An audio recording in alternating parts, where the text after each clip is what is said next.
오늘 우리가 살펴볼 시편 76편은 어제 우리가 살펴본 75편과 내용상 연결됩니다. 75편은 아수르의 사네립 왕이 대군을 이끌고 이스라엘을 공격하기 위해 에워쌌을 때 그 위기 속에서 아삽의 자손이 부른 노래였습니다. 그때 하나님께서 이사야 선지자를 통해서 아수르를 심판하고 이스라엘을 구원해 주신다고 약속하셨는데요. 시편 기자는 그 하나님의 약속을 믿었습니다. 그래서 약속대로 아수르를 심판하시고 이스라엘을 구원해 주실 하나님을 신뢰하며 감사 고백했습니다. 그리고 하나님을 노래했죠. 그것이 시편 75편이었습니다. 그리고 시간이 지나서 결국 하나님은 그 약속을 지켜주셨습니다. 하나님께서 밤에 하나님의 천사를 아수르 진영에 보내셔서 아수르 군사 18만 5천 명을 단번에 심판하셨습니다. 하나님께서 약속하신 대로 아수르를 심판하시고 이스라엘을 구원해 주셨죠. 이렇게 하나님의 심판과 구원이 있은 후에 시편 기자는 하나님께서 행하신 이 놀라운 일을 찬양하는데요. 그것이 바로 오늘 우리가 읽은 시편 76편의 내용입니다. 시편 기자는 먼저 대적을 무찔러 주신 하나님을 찬양합니다. 3절입니다. 거기에서 그가 화살과 방패와 칼과 전쟁을 없이 하셨도다 셀라. 하나님께서 예루살렘의 화살과 방패와 칼과 전쟁을 없애셨습니다. 전쟁을 치르기도 전에 하나님께서 천사를 보내셔서 아수르 군대를 진멸하셨기 때문입니다. 시편 기자는 하나님께서 아수르 군대를 무찌르신 그 모습을 조금 더 자세하게 찬양하는데요. 5절 말씀입니다.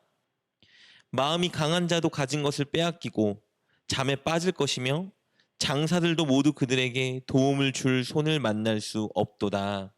시편 기자는 5절에서 마음이 강한 자가 가진 것을 빼앗기고 잠에 빠질 것이라고 말하고 있는데요. 여기서 마음이 강하다라는 말은 원어로 마음이 완악하다라는 의미입니다. 그렇다면 마음이 강한 자, 즉 마음이 완악한 자는 아수르 군대를 가리킵니다. 아수르 군대는 잠에 빠지는데요. 잠은 죽음을 의미합니다. 즉 하나님은 천사를 보내셔서 마음이 완악한 아수르 군대를 심판하셨고 그들은 죽어 모든 것을 잃게 되었습니다.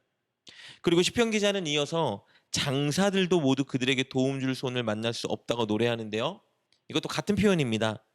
여기서 장사는 싸움에 능한 군대를 의미하는데 이것은 아수르 군대입니다. 그들은 누구의 도움도 받지 못하고 하나님이 보낸 천사에 의해 졸지에 죽음을 당했습니다.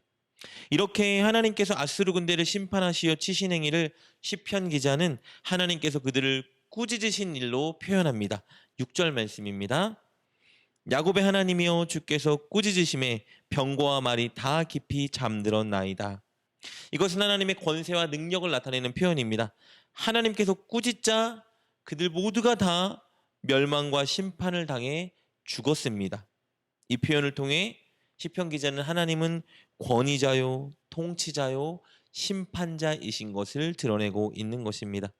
이렇게 하나님의 능력으로 유다에게 큰 구원을 주셨기 때문에 다시 한번 유다 모든 사람들이 하나님의 능력과 은혜를 기억하고 찬양했습니다.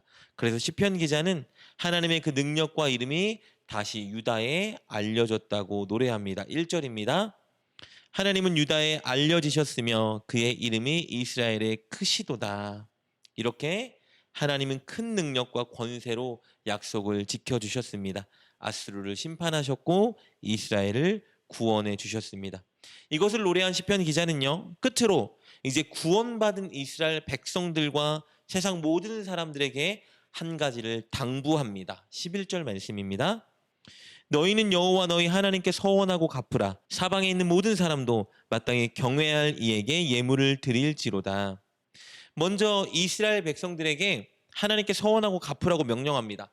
여기서 하나님께 서원하고 갚으라는 명령은 자원하여 하나님께 감사 제사를 드리고 헌신하라는 의미입니다. 즉 하나님께서 행해 주신 은혜를 잊지 않기 위해서 하나님께 감사하고 헌신을 결단하라고 권면하고 있는 것입니다. 그리고 시편 기자는 더 나아가서요. 이스라엘 주변에 있는 모든 민족들에게 하나님을 경외하고 하나님께 예물을 드리라고 명령합니다. 시편 기자가 이방 민족들에게 하나님을 경외하고 예물을 드리라고 권면하는 이유는요. 하나님은 오직 이스라엘만이 하나님이 아니라 온 세상 모두의 하나님이 되시기 때문입니다.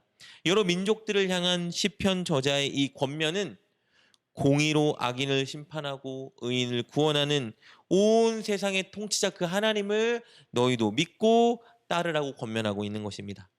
오늘 본문은 이렇게 아수르를 심판하시고 이스라엘을 구원해 주신 하나님의 은혜를 찬양하며 그 은혜에 합당하게 반응할 것을 권면하는 내용을 다루고 있습니다. 사랑하는 여러분, 유다가 아수르의 위협과 압제로부터 구원받은 것처럼 저와 여러분은 이미 죄와 사망의 세력으로부터 구원받았습니다. 우리의 노력이 아니라 예수 그리스도의 십자가 희생으로 우리는 죄와 사망으로부터 완전히 구원받았습니다. 그리고 앞으로 인생을 살아가면서 발생하는 모든 여러 가지 문제 속에서도 하나님은 분명히 우리를 구원해 주실 것입니다. 그렇다면 우리가 정말 구원받은 것을 인정한다면 우리는 한 가지 자세를 취해야 합니다. 그것은 하나님께 서원하고 갚는 것입니다. 즉 자원하는 마음으로 하나님께 감사하며 헌신해야 하는 것입니다. 그것이 구원받은 자가 마땅히 해야 될 일이며 하나님의 은혜를 망각하지 않고 늘 하나님을 의지할 수 있는 유일한 길입니다. 우리는 날마다 하나님께서 우리에게 주신 구원의 은혜를 묵상하고 마음으로 그리고 입술로 자원하여 고백해야 합니다. 그리고 우리는 자원하여 하나님께 헌신해야 합니다. 하나님께 헌신한다는 것은요, 하나님께서 기뻐하시는 일에 몰두한다는 의미입니다. 여러분, 그것이 무엇일까요? 바로 하나님을 믿지 않는 사람들에게 하나님을 전하고 알리는 것입니다. 나만의 하나님이 아니라, 우리만의 하나님이 아니라 세상 모두의 하나님인 것을 그들이 알 수 있도록 우리는 하나님을 믿지 않는 자들에게 하나님을 전하며 그들이 하나님을 경외하고 하나님께 예물을 바치는 자리에 설 수 있도록 그들을 인도해 주어야 합니다. 그것이 구원받은 우리가 마땅히 해야 할 일입니다. 오늘 여러분의 마음과 입술로 죄와 사망에서 구원해 주신 하나님의 은혜에 감사를 고백하십시오. 그리고 오늘 하루 만나는 사람들에게 기회가 있을 때에 꼭 그들을 위해 기도함으로, 그들을 섬김으로, 그들에게 하나님을 전함으로 하나님께 영광을 올려드리십시오. 그렇게 구원받은 자답게 하나님께 반응하는 하루 보내는 여러분 되시길 주님의 이름으로 축복합니다. 기도하겠습니다. 하나님, 우리를 죄와 사망에서 구원해 주시니 감사합니다. 우리의 노력과 자격이 아니라 오직 예수님의 희생과 사랑으로 구원해 주셔서 감사합니다. 우리가 구원받은 자답게 마땅히 살아가게 하여 주옵소서. 마음과 입술로 자원하여 하나님께 감사 고백하게 하옵소서. 그리고 자원하여 하나님께 헌신케 하여 주옵소서. 주를 믿지 않는 자를 섬기고 전도하여 우리처럼 그들을 구원받는 자리로 인도하게 하여 주옵소서. 예수님의 이름으로 기도드립니다. 아멘. 오늘 말씀을 통해 깨닫고 결단한 것은 무엇입니까? 그것을 붙들고 하나님께 기도합시다.